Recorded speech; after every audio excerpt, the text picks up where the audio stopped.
What a shithole, Jack muttered. Oh, the compound had been beautiful once, but that was now long in the past. The magistrate of Ten Huo had not been gentle with the former holdings of the Marble Cloud Sect. While the outer walls were supposedly intact, the interior buildings were little more than burnt-out husks. The Scandinavian visibly winced as his eyes tracked over a spot where some of the stonework had melted like hot wax, as if it had been subjugated to some truly incredible heat. No, the local head honcho had not been gentle at all when she brought the wrath of God down on this place. Some of it had actually collapsed backwards into the brackish water of the riverfront. Ren sighed. I warned you that rankling the magistrate unduly with your words would not go unanswered. The blonde woman gestured around them. She likely gifted you this compound both as a reward and a punishment. Jack watched as the members of his militia searched through the more intact buildings, seeking to ensure that no squatters had moved in prior to their arrival. Because it'll cost me an arm and a leg to fix this place back up again, he said. But it's still a prime bit of real estate. He sincerely doubted that giant waterfront properties with a view across the river were cheap. For just a moment, the blonde looked surprised, which was mildly insulting, before she nodded. Just so. Either you will fix this compound at no cost to her, fixing this blemish on her city, or you'll come to her for aid, putting yourself further into her debt. Further? Ren simply smiled serenely. She did just gift you the city holdings of one of the 10 families. It is not insubstantial service. A burnt-out husk, he deadpanned. One I thought I paid for by bringing the Marble Cloud Sect's treachery to light? And killing 2 fucking weregoats? Ren shook her head. Such will be the duty of any citizen of the Celestial Empire. A reward is to be expected, yes, but one of this size? It will have her be seen as exceedingly generous, mostly likely made to offset any discomfort the remaining sects might be feeling at the loss of one of their number. That it is a poisoned apple is irrelevant. Any chance I can just return this gift and do away with the debt accompanying it? The woman just looked at him and he sighed. Yeah, I thought not. Still, it's not too much of a problem, he thought as he looked around. For the locals, this would be a bitch and a half of a job. For him, not so much. Gao, he shouted. We all clear? We are, Overseer, the man called back. While the damage is extensive, there are no bodies. Well, at least there was that. The magistrate might have settled him with a burnt-out ruin, but at least she hadn't left him with the charred corpses of its former occupants. Unless those former occupants didn't leave behind bodies, he thought. Maybe they were reduced to ash. Should I see about contacting some local stonemasons? Ren asked, distracting him from his morbid thoughts. It will be expensive, but the city is flush with manpower given the war. Should fortune favour us, the compound will be livable once more before the new year. Jack was hardly listening as he mentally ran calculations in his head. And spend that time camping outside the walls? The city was packed, and he brought fully a quarter of Jiangxi's militia with him on this trip. While he had a fairly decent little hotel to hang out in, it was a cultivator-only place. His people were camped outside the walls with who knew how many refugees, and even with the dearth of targets available, he'd already lost 2 men since they'd arrived 2 days ago. One had been carried off by a giant bat thing, according to Gao. The monster had also spewed a purple gas and made people hallucinate, which accounted for the second casualty. A victim of friendly fire. It was enough to make him wish he'd brought Anna along, while simultaneously reminding him why she was needed back at Jiangxi. Guns or not, cultivators had not become redundant overnight. Sometimes you really did just need to fight the unreasonably supernatural shit with your own unreasonable supernatural assets.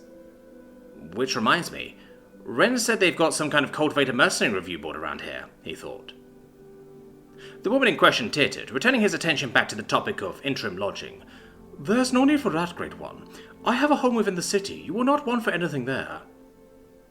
Jack paused to glance back at her. And my people? She shrugged. Unfortunately, my home is not that large. While there is some space in the servants' quarters, most will need to either remain bunked outside the city, or try their chances at finding lodging within. The look on her face told him all he needed to know about what she thought his people's chances of finding an opening with the latter were, and that she didn't care. It was a small reminder that, for all that Rem was usually quite courteous to mortals, it was the kind of courteousness a workman gave his tools. And tools could be easily replaced, if misplaced. Still, it wasn't like it was a bad idea. Hell, his people likely wouldn't even complain. As much as he'd done to raise their standard of living over the course of the last year, it was only to be expected that at the first sign the higher-ups needed to tighten their belts, the lowest would suffer. That was just how things worked.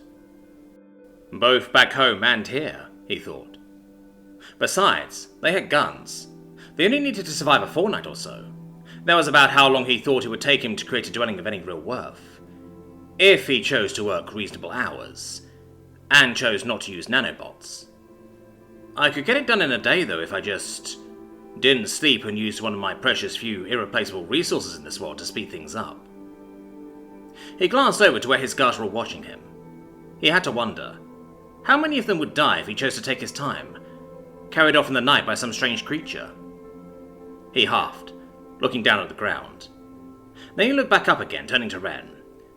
Tell Gao to set a guard shift around the compound, and tell him to buy whatever he needs in the city to make staying outside the walls for... He paused. Let's say one more night. Yeah, he could get this done overnight.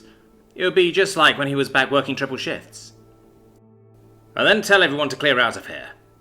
Daddy's going to work some magic. It was almost comical the way Ren paled as Jack's microbots started billowing out of the gaps in his clothes. Some came from his backpack, but most was summoned by his inventory system, drawn forth from the void between dimensions into real space by the same base technology that had stranded him in this world. With them came other things. Stone, cement, rubber, copper, steel, glass, and just a few nanobots to tie it all together, all submerged in a writhing wave of chittering pea-sized microbots. And if the way Ren all but power walked away from him towards the captain of his guard, it was comical when the members of said guard all but sprinted from the ruined buildings, eyes wide with terror as the great black monster started devouring both wood and stone, with a most unnatural shrieking sound. There's a castle in the city! Lord Xenia had been in the midst of breaking her fast, her fingers hovering over a rather delectable green onion pancake. A guilty pleasure of sorts for her, given the base-born origins of the food, but one it seemed she would have to put off, as she turned her attention fully to her underling. Sect Elder Jean, she smiled serenely. There exists a great many castles within our fair city. Please be specific as to which has you so worked up. As annoyed as she was at being interrupted in such a manner, it was unfortunately simply the way of things in the J Pavilion. While other sects might sneer at them for valuing skills beyond the ability to punch things well in their membership, the same valuing of diverse skill sets had led to the sect becoming amongst the most powerful of the families. Unfortunately, it also led to the development of a rather more egalitarian power structure than most of their peers. As evidenced by the fact that one of the sect's elders felt she had an inborn right to burst into her office without even so much as a courtesy knock.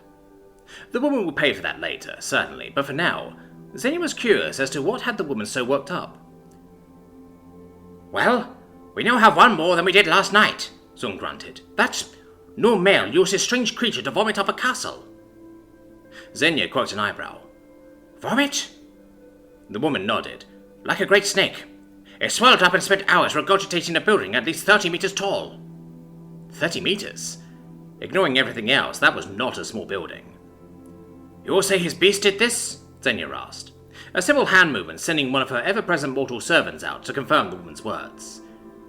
The presence of the castle, at least, she thought. Aye, if the male did anything more than direct it, my servant failed to see it. Hidden master, Xenia corrected absently. Ignoring his unveiling of the traitors in our midst, I will say this latest feat has earned him the title, if nothing else. She was utterly unsurprised that Zun had apparently been having the man followed. In fact, the dog woman was reasonably sure that she was the only woman in the city who wasn't. Because she already had a tail attached to the man, one who normally didn't answer to her anymore, but the ties between student and teacher were not so easily severed. Evidence of which stood right in front of her. Ain't nothing hidden about what she did, Zun grunted. Xenia's former teacher sounding downright sullen as she wiped a grey strand from her face. And yet my point remains, Xenia pointed out. If I didn't remind you now, you might well slip and embarrass the sect at a less opportune moment.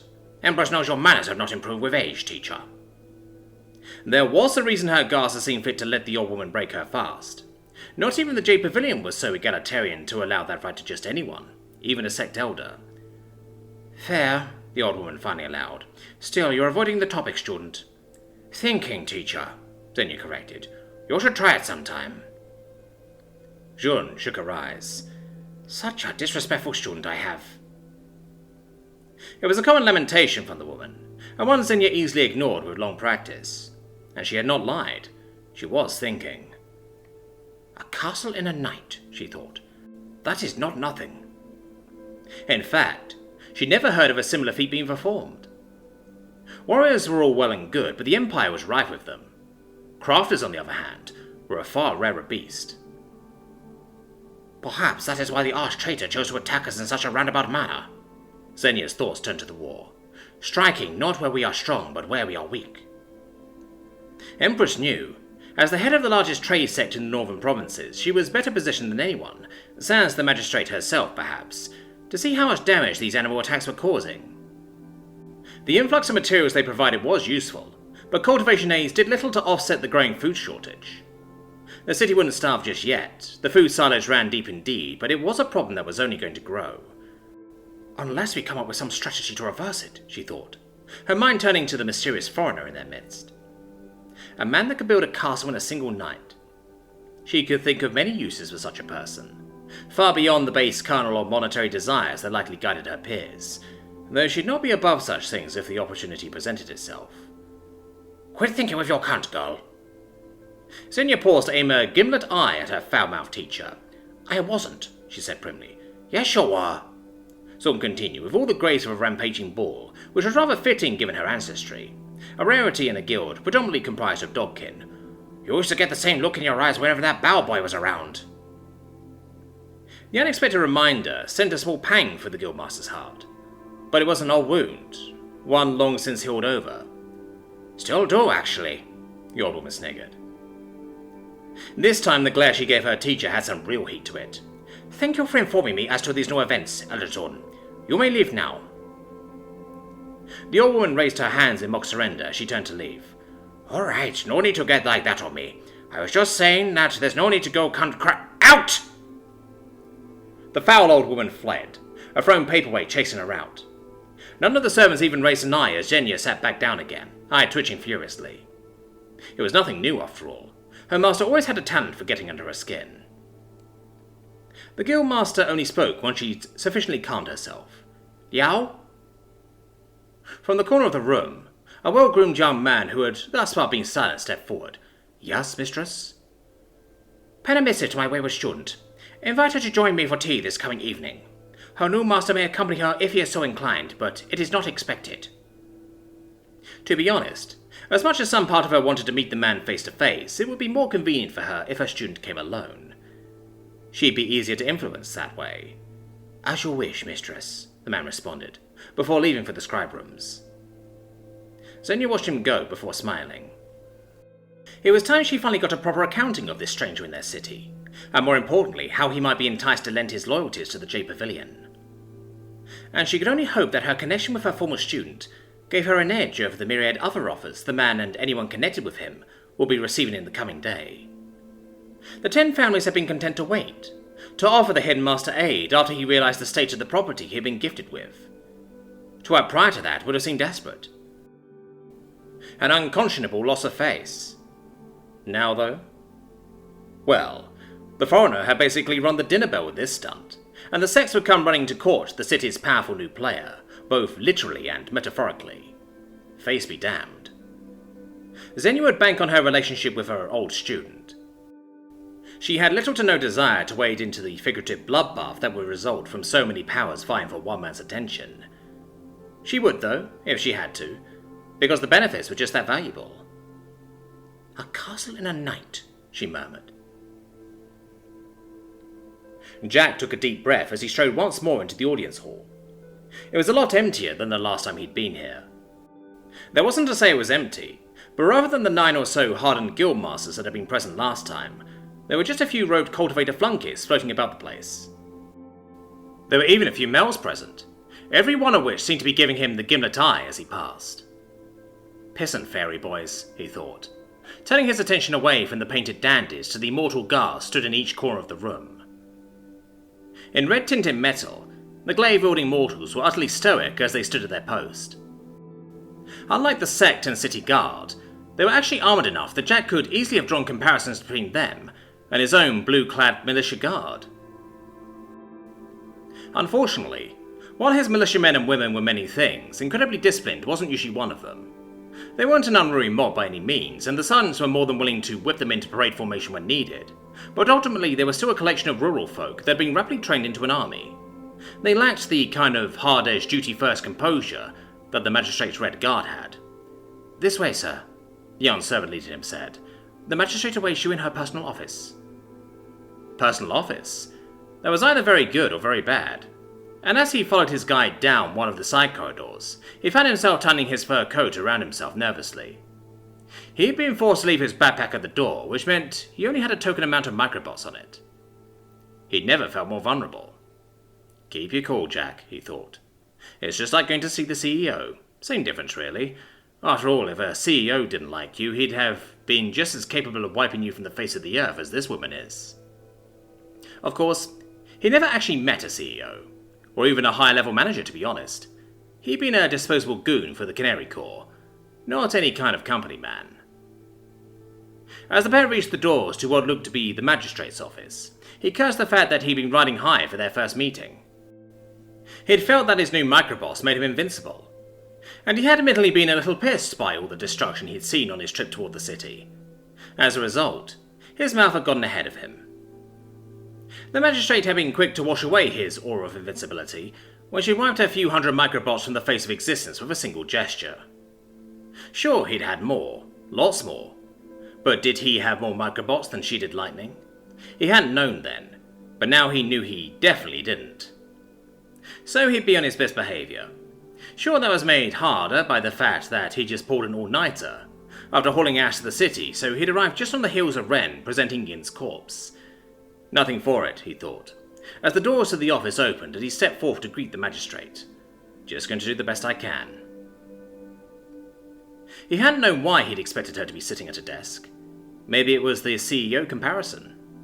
Instead, she was sat at another throne. A smaller one, certainly, but still a throne, with two very formidable-looking clerk types sat at desks in front of her. Say what you would about the needless pageantry these cultivators seemed to like to indulge in, they knew how to put on a show. "You certainly didn't wait long to cause another stir," the woman said, only toying with one of her golden locks. And it was golden. When he first met her, he'd assumed it was a trick of the light coming from the windows behind her. It wasn't. The woman's hair quite literally glowed, emphasizing the glistening of the small golden scales around her eyes, serving as evidence to all that the woman before them was part of the Imperial clan. Part of the Dragonkin race. He bowed. "After you oh so kindly gifted me with such a generous bit of property, I thought it wise to show my appreciation by working to restore it to working order as quickly as possible." "Were only that all my underlings were so industrious," the magistrate chuckled, "though I shouldn't be too harsh. Not all of them have been so able a helper as you." Jack said nothing. "I find myself curious. Is it with you now?" Jack resisted the urge to wince as the microbots under his clothes tightened around him, likely acting on his subconscious fear. That was the problem he desperately needed to fix. "It isn't," he lied. "A pity," she sighed. "I would have liked to see it once more. It really is a fascinating creature, the likes of which not even my noble self has seen before." She shook her head, glistening golden locks gracefully falling about her face. "Still, as interesting as your recent feat is, that is not why I called you here today. Should you answer my questions to my satisfaction, I can assure you, though, that it will be revisited, though." Jack bowed just a bit deeper, calling on Ren's coaching. "This one lives to serve." The Dragon King tittered. "As to all who live under the aegis of the dragon." She gestured to one of the clerks in front of her, and Jack's eyes widened as the young woman produced something very familiar from beneath her desk. His rifle. This time, when his eyes flitted back to the magistrate, she was not smiling. All of the playful energy that had been on display since he walked in had disappeared. Instead, he was faced with a woman who he could fully believe had slaughtered an entire sect, down to the last woman and child. Single-handedly. "Do you," she spoke slowly, enunciating each word, "have any idea how dangerous your little toy is?" Oh, he had some. It was just a shame that the woman across from him apparently did too.